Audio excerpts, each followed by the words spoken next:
जय हिंद दोस्तों, स्वागत है आप सभी का आपके अपने YouTube चैनल जैकपुर पे। तो आज का ये वीडियो काफ़ी इंपॉर्टेंट होगा उन सभी छात्र छात्राओं के लिए जो कल यानी कि 25 तारीख को सोशल साइंस का एग्ज़ाम देने जा रहे हैं। और यहाँ से सारे क्वेश्चन जो है इंपॉर्टेंट आपको कराए जा रहे हैं। तो वीडियो काफ़ी इंपॉर्टेंट है, शुरू से लेकर अंत तक बने रहिए। साथ ही साथ यदि आप हमारे चैनल पर पहली बार विजिट कर रहे हैं तो सब्सक्राइब कर लीजिएगा। व्हाट्सअप ग्रुप और व्हाट्सअप चैनल का लिंक हमने डिस्क्रिप्शन में डाल दिया है। व्हाट्सअप चैनल पे आप लोगों को सब्जेक्टिव क्वेश्चन प्रोवाइड करवा दिया गया है, वहाँ से जाइए और अपना प्रिपरेशन कीजिए। बहुत सारे बच्चे वहाँ से लगभग 1000-1500 बच्चे वहाँ से जुड़ करके अपना अपना प्रिपरेशन कर रहे हैं। आप लोग भी जाइए और उसका फ़ायदा उठाइए। लिंक हमने डिस्क्रिप्शन में डाल दिया है, तो जाकर फटाफट ज्वाइन कर लीजिएगा। ठीक है, चलिए पहला सवाल देखिए। आज का जो इम्पोर्टेंट है वो है, निम्नलिखित में से कौन जैव संसाधन का उदाहरण है।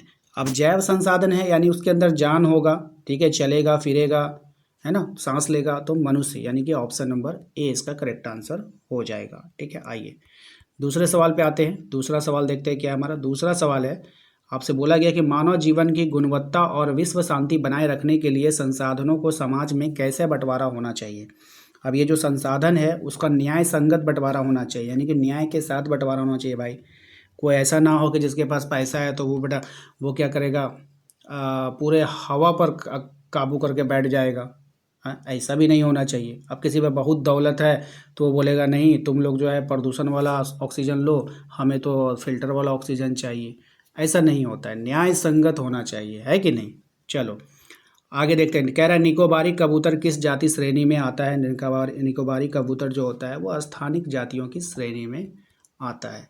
अब आते हैं अगले सवाल पे। कर रहा है निम्नलिखित में से कौन सुमेलित नहीं है। अब यहाँ पे कौन सुमेलित नहीं है वो आपको पहचाननी है।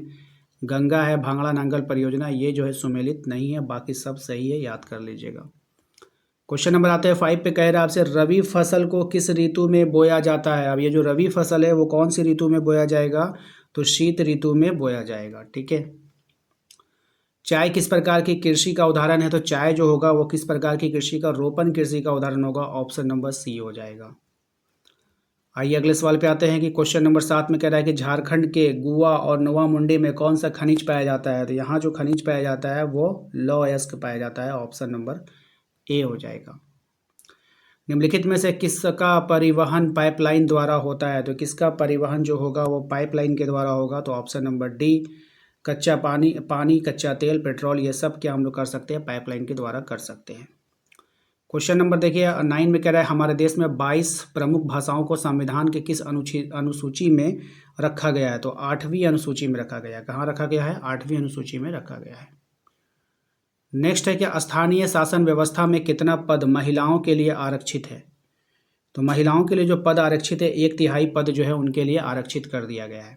अमेरिका में नागरिक अधिकार आंदोलन कब हुआ था, ये आपको बतानी है। तो ये जो हुआ था 1954 से 1968 के बीच हुआ था। नेक्स्ट है क्वेश्चन नंबर 1 मिनट। हाँ आइए, ठीक है, क्वेश्चन नंबर 12 पे आते हैं। कह रहा है आपसे, भारत में राज्यों की विधानसभाओं में महिलाओं का प्रतिनिधित्व कितना फीसदी है। तो कितना फीसदी है भाई, 5% से भी अभी कम है। इनमें से कौन सा देश द्विदलीय व्यवस्था है, कौन से देश में द्विदलीय व्यवस्था है, ये आपको बतानी है। तो ये हो जाएगा आपका अमेरिका, ऑप्शन नंबर बी हो जाएगा। नेपाल में राजतंत्र को किस वर्ष समाप्त किया गया। नेपाल में जो राजतंत्र था उसे किस वर्ष समाप्त किया गया, 2008 में, ऑप्शन नंबर बी हो जाएगा। बोलिविया में पानी के निजीकरण के खिलाफ आंदोलन की अगुवाई किस संगठन ने किया था। ये होना चाहिए, इसका करेक्ट आंसर हो जाएगा आपका फेडेकोर। ठीक है, option number A. Question number आता है 16 में। कहा जा रहा है आपसे कि बताइए, केरल में शिशु मृत्यु दर कम होने के कारण निम्नलिखित में से कौन सा है। ऐसा कौन सा कारण है कि वहाँ पर शिशु मृत्यु दर कम होता है। तो शिक्षा स्वास्थ्य जैसी मौलिक सुविधाओं का पर्याप्त उपलब्धता। ठीक है। नेक्स्ट है आपका कि निम्नलिखित में से किसे संगठित क्षेत्र में नियोजित कहा जा सकता है, यानी कि किसको हम लोग संगठित क्षेत्र में नियोजित कहेंगे। तो बहुराष्ट्रीय कंपनी में अस्थायी कर्मचारी जो होता है। ठीक है, इसको ध्यान रखिएगा। क्वेश्चन नंबर आते हैं 18 में। कहा जा रहा है कि रोजगार के अधिक अवसर उत्पन्न करने के लिए निम्न में से कौन से उपाय किए जाते हैं। तो कौन से उपाय होता है भाई, तो यहाँ पर जो उपाय होता है वो, पहला सिंचाई की सुविधा में वृद्धि, दूसरा विद्यालय एवं अस्पताल की स्थापना, तीसरा खाद्य प्रसंस्करण इकाई। क्या स्थापना, ठीक है। तो यानी कि ऑप्शन नंबर डी इसका करेक्ट आंसर हो जाएगा। क्वेश्चन नंबर आता है 19 में। देखिए कहा जा रहा है निम्नलिखित में से कौन सी एजेंसी भारत सरकार की ओर से करेंसी नोट जारी करती है।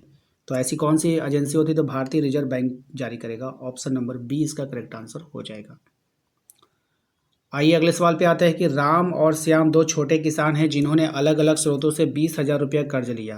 राम ने 1.5% ब्याज प्रति माह की दर से व्यापारी से कर्ज लिया, जबकि श्याम ने यह कर्ज बैंक से 8% ब्याज पर लिया। उपरोक्त आधार पर निम्नलिखित में से कौन सा कथन जो है वो सत्य होगा। अब कौन सा कथन सत्य है, तो राम की हालत ज़्यादा खराब है क्योंकि वो ज़्यादा ब्याज दे रहा है, ठीक है। तो जो ज़्यादा ब्याज देगा भाई उसका हालत ज़्यादा खराब होगा। भारत सरकार ने सूचना का अधिकार आरटीआई नामक कानून लागू किया था। कब किया था ये आपको बतानी है। तो ये कानून लागू हुआ था अक्टूबर 2005 में। नेक्स्ट आते हैं सरकार द्वारा अवरोधों अथवा प्रतिबंधों को हटाने की प्रक्रिया क्या कहलाती है। तो ये कहलाती है उदारीकरण। Option number C. नेक्स्ट है अनसठ रेनन किस देश का दार्शनिक था। अब ये कौन सा देश का दार्शनिक था, तो फ्रांस का दार्शनिक था। ऑप्शन नंबर बी हो जाएगा। फ्रांसीसी क्रांति कब हुई थी, तो फ्रांसीसी क्रांति हुई थी, ये बहुत ही आसान क्वेश्चन है, 1789 में। ऑप्शन नंबर ए हो जाएगा। नेक्स्ट आते हैं यंग इटली भूमिगत संगठन की संस्थापक कौन थे। तो यंग इटली भूमिगत संगठन के जो संस्थापक थे ये थे आपके जुसेपे मैज़नी, ठीक है। इसको हम लोग मैज़नी भी बोलते हैं शॉर्ट में, याद रखिएगा। महात्मा गांधी दक्षिण अफ्रीका से भारत कब लौटे थे, बहुत ही अच्छा सवाल है। तो ये जनवरी 1915 में लौट आए थे।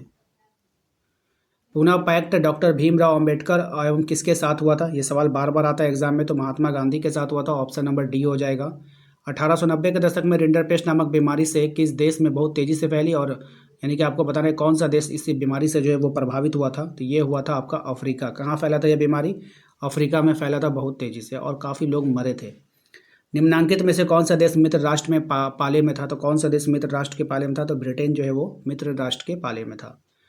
स्पेनिंग जेनिंग मशीन किनके द्वारा बनाई गई थी, तो स्पेनिंग जेनिंग मशीन जो थी वो जेम्स हारग्रीव्स के द्वारा बनाई गई थी। ऑप्शन नंबर सी इसका करेक्ट आंसर हो जाएगा। तो दोस्तों आशा करते हैं कि आप लोगों को आज का ये वीडियो पसंद आया होगा। वीडियो अच्छा लगा तो प्लीज़ वीडियो को लाइक कीजिए। चैनल पे पहली बार आए तो सब्सक्राइब कर लीजिएगा, घंटी वाले आइकन को प्रेस कर लीजिएगा। सब्जेक्टिव के वेरी वेरी इंपॉर्टेंट सवाल जितने भी सब्जेक्टिव के हैं वो मैंने व्हाट्सअप चैनल में डाल रखा है। सभी लोग उससे पढ़ रहे हैं। लगभग 1300 से 1400 बच्चे उसका फ़ायदा उठा रहे हैं।